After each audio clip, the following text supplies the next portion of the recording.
So hello and welcome to Euranet Plus Press Club, the last one before the summer break. Today we will once more look into EU's search for a proper answer to the corona crisis. The new revised economic forecast sets up the pressure to find an agreement over the so-called recovery fund ahead of the next EU summit that will happen at the end of next week. A lot to discuss, and I'm very happy to welcome today with us Catalina Halmai. She is an EU correspondent for the Hungarian daily Népszava. Hello. Erik Bonse, he's also an EU correspondent with, among others, the German Tageszeitung, the Luxembourgish Tageblatt. Hello, guten Tag. And last but not least, Gigi Donnelly from Italian Radio 24, which is a member of the Euranet Plus network. Ciao, Gigi. Buongiorno a tutti. So let's dig in. Time is pressing, especially for EU countries which are waiting for this recovery fund end of next week. As I said, leaders will gather in Brussels for the first physical summit since the beginning of the pandemic. Erik, German Chancellor Angela Merkel this week insisted in her speech in the European Parliament that everybody should be ready to compromise. To me, it sounded a little bit like, let's make big concessions. How likely is it that they will succeed this time? Are you ready to make a prediction? Yes, I'm afraid that we will not see an agreement yet next week. If you look at the speech that Mrs. Merkel made, it was a very heartful and very enthusiastic speech for her terms. If you look at other European speeches she held, they were not as convincing, and she did not stress that much that she was a convicted European as this time, and she focused very much on values and solidarity in order to accommodate the MEPs, I guess, because she knows that she will finally need the vote of the European Parliament, and that will be not so easy given what is lying on the table. The recovery fund and especially the EU budget are not really what the European Parliament expects. And unfortunately, even given that she made a good speech, she did not really make any new commitments, no announcement, and she did not sketch any compromises. So I'm rather pessimistic for the next summit. Catalin, the Hungarian Prime Minister Viktor Orban announced that it probably will not be possible to agree next week. What's the background of this estimation? Why is he so pessimistic? It should be in everybody's interest to reach an agreement rather quickly.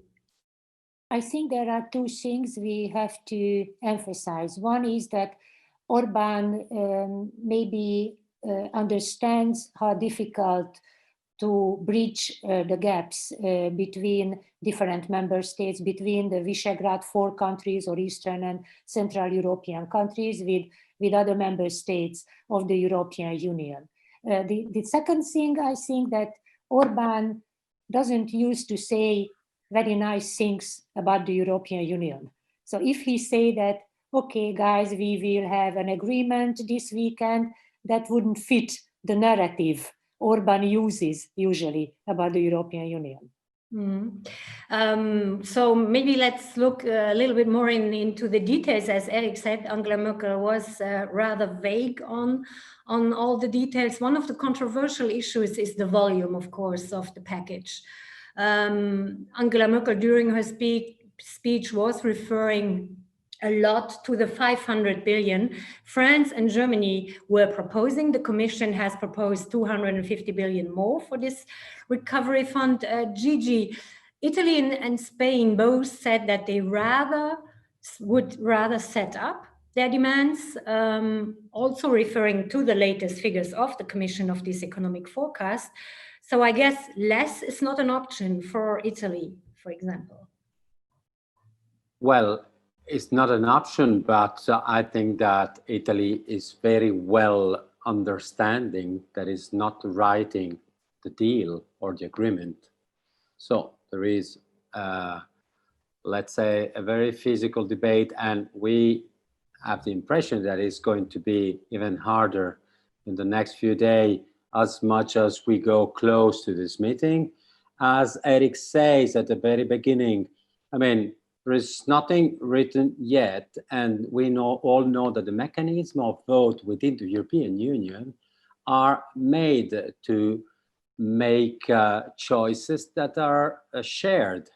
So, to say so, I would like to add that from the point of view of Italian government, I think Giuseppe Conte feels that is pretty much backed as not many Italian prime minister by European institutions, by Germany, and of course by Spain and other, let's say, co-interested country. But the decision will be part of the next few days of work. I think Conte is very much fit for that. This is what he was doing. He has been doing for the last 2 years, also within the country. So, by the way, Gigi, Conte was very clear when we had this other rescue package that has already been decided, and he was very clear on saying that these credit lines from the European stability mechanism, was not going to be used by Italy. Is this still the case regarding these new figures that are really even worse than the one expected? Okay, as you know, we cross two completely different subjects, which is political survival within the government and general interest of the country. And that's why I'm saying that I think Giuseppe Conte is quite fit for the role, because it was very often defined as an old Demo-Christian, character, which actually it was not like a political participation, but he is probably as a man, as a personal history.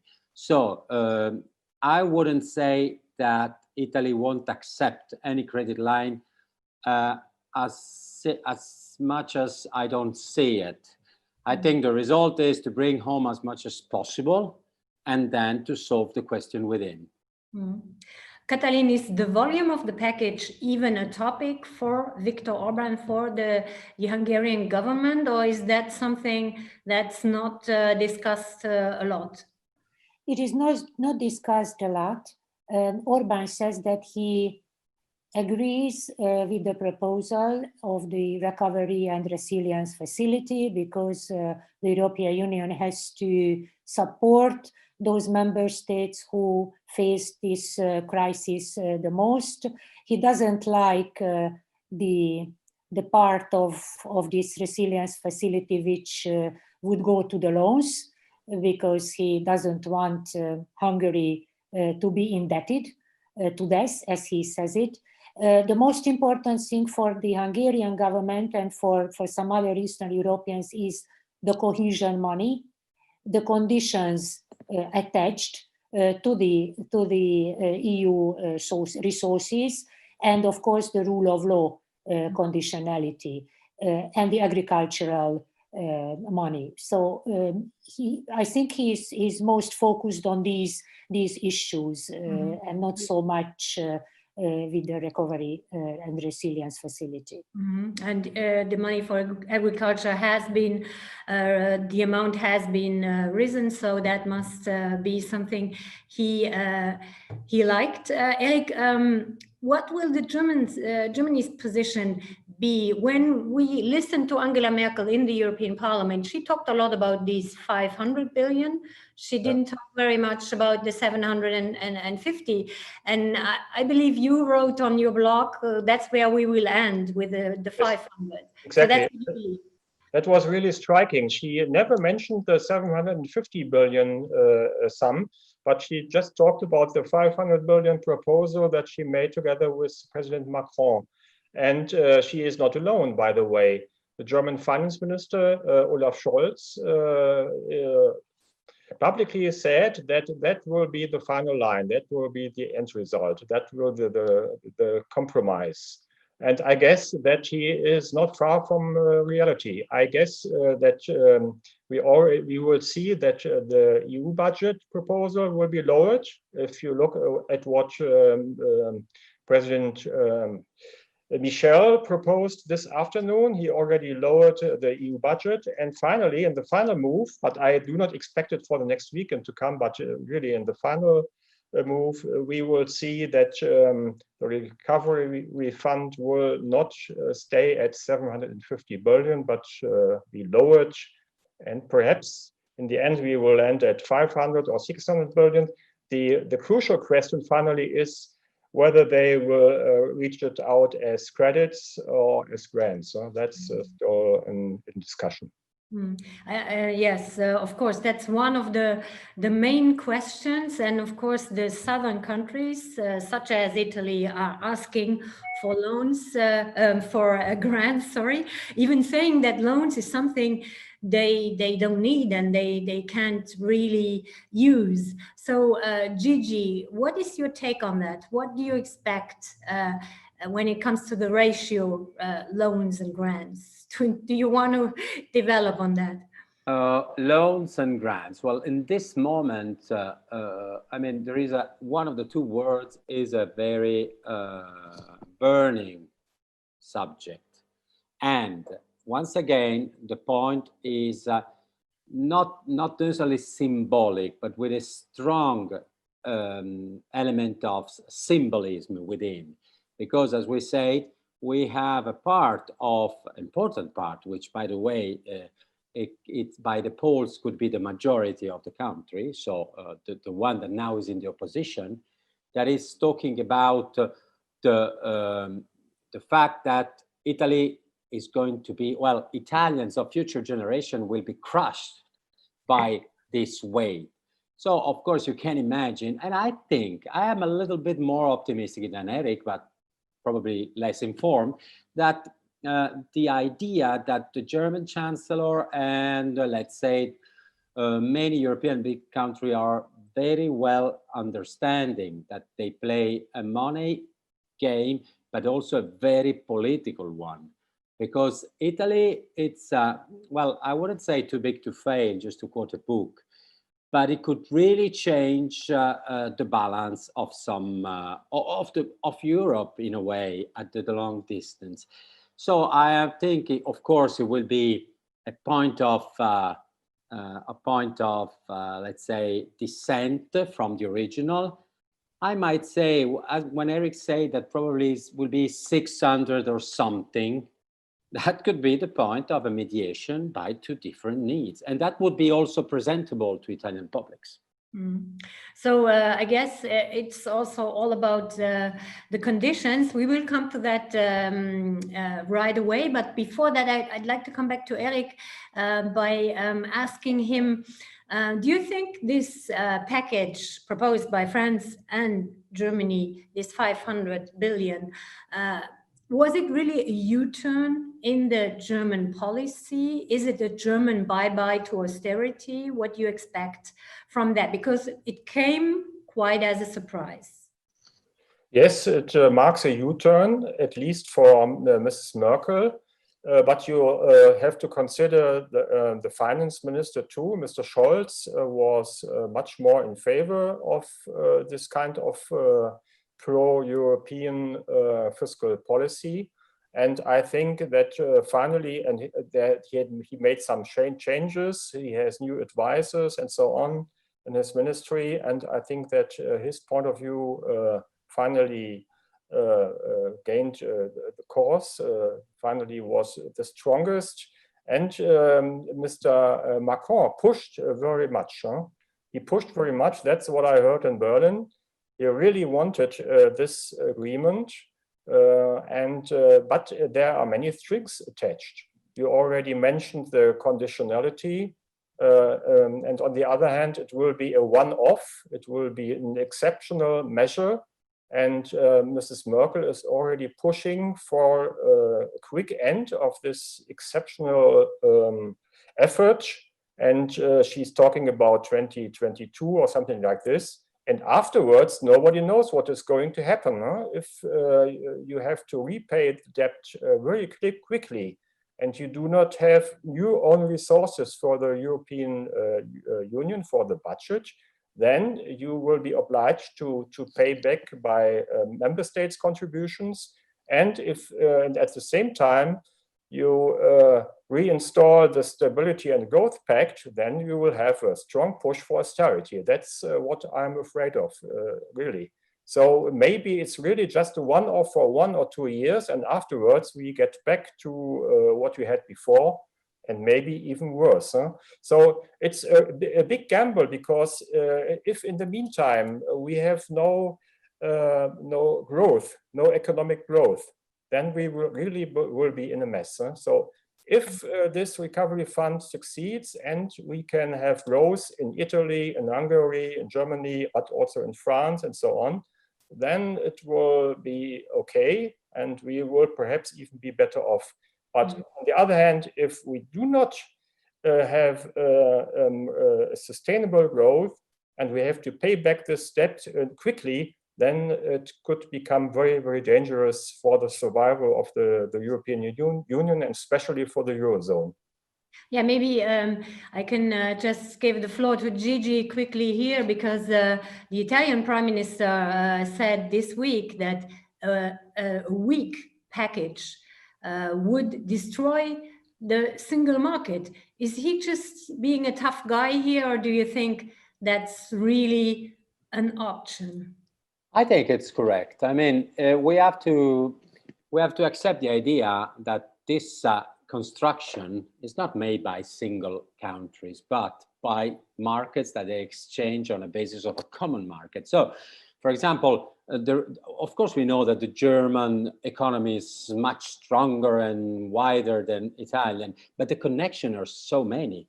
And so I think it's true at the very end. And as I said, it is also the reason, also with the political side, because Mr. Macron has very similar problem, let's say, within his right wing, blowing on his back on the future. So yes, this is a very special moment. Of course, as we are not going to solve everything here. The point is that we are going to able to go on, and so to play this game for the future. If we won't be able to close an agreement very soon, the reaction of the public opinion will be really dramatic. Maybe not so much in Hungary, as you already mentioned, Katalin, when we talk about the reaction of the people, but I'm sure that being a member of the European Union, or not being, getting money from Brussels is a big issue also in Hungary.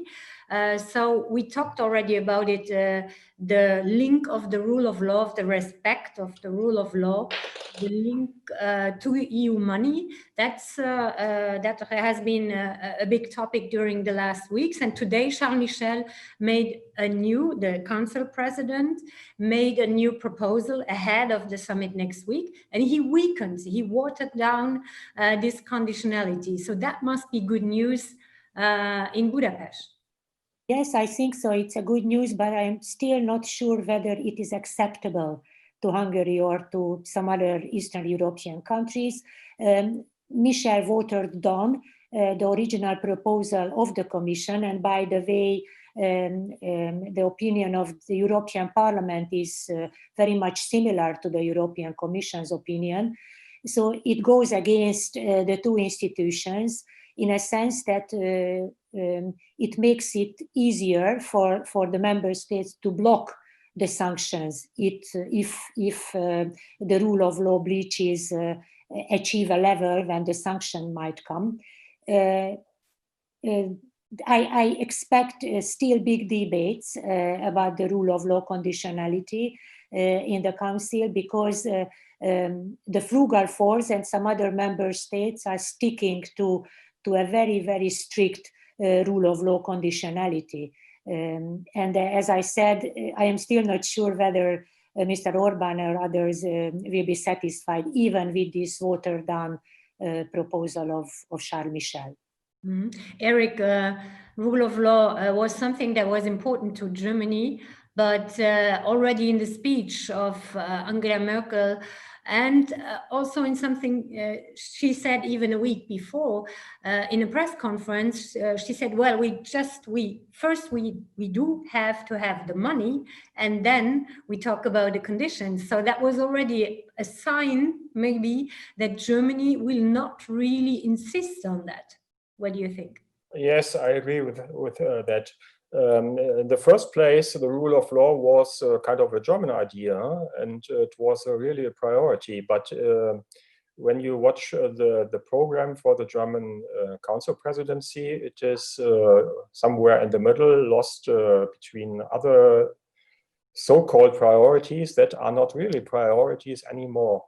And there was an outcry in the parliament after the speech of Mrs. Merkel, because she stressed the values, but she did not talk about Hungary, she did not talk about Poland, she did not talk about Mr. Orban, and finally she did not make any commitment. And so I'm afraid, but well, it's on the other hand, it's a pragmatic approach, typical for Merkel.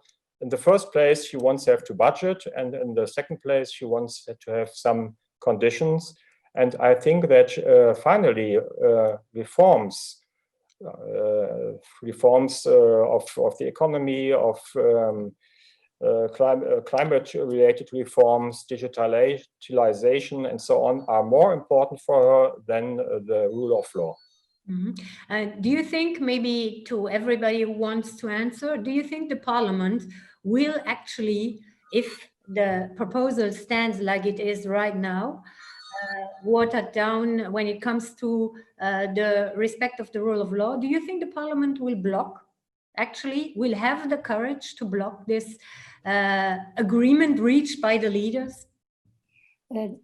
I think first of all that some member states, maybe even the chancellor, expects the parliament to stick to the original proposal. If you listen to her speech in the parliament, she turned to the president of the parliament when talking about the rule of law conditionality, and emphasized that we know that the parliament has an opinion and we expect you to help us to agree on this deal. So first, some member states expect the parliament to stick because they cannot stick to this proposal in the council. Secondly, it depends, answering your question, Daniel, it depends on the overall package and what is important for the parliament and what is not.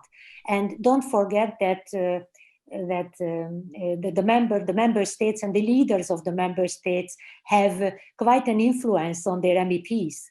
So if they have an agreement in the council, they will be very, very harshly influencing the MEPs to accept the proposal. So I am a little bit skeptic whether the parliament can stick to this rule of law conditionality in its original form. Gigi, what do you think? Yes, I agree. I would just add the fact that the president of the parliament, which by the way is an Italian, very popular in this period because he's pushing very much, just a few hours ago, is saying, okay, let's talk all the time about numbers, but I still don't see the reforms in Italy. So, you know, it's enough, it's a guy who is, let's say, popular enough that he can be unpolite with the public opinion. But the rule of law, I don't think, is a major issue for Italian parliament, very simply as it is. And of course, there are some debates, some specialists. Sometimes we talk about the problem of journalists in Hungary. It's not a major issue. So I would say at the end of the day, it will be part of the package, but not the solution of it. So this could be a sacrifice. Maybe at the very end of this show, a last question to everybody. As we talked already about it, Germany took over the presidency of the European Union. So my question would be, is this a good or bad thing that a country like Germany is taking over the presidency in times of crisis?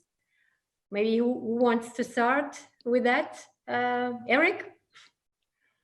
Yeah, finally, it's a good thing. Huh? It's the biggest country, the richest country, and it can contribute, and it will contribute, and it must contribute. So it's better than if it were a weak country that's at the helm. So I think it's a good thing, and hopefully, Mrs. Merkel will not make this U-turn just one time. Perhaps she will make another U-turn after her presidency and stick to this kind of financial solidarity that she introduces now for 1 or 2 years. And from the Italian perspective, Gigi? I agree completely. Also because, from your perspective. Yeah, well, from my personal perspective, of course, I think absolutely yes.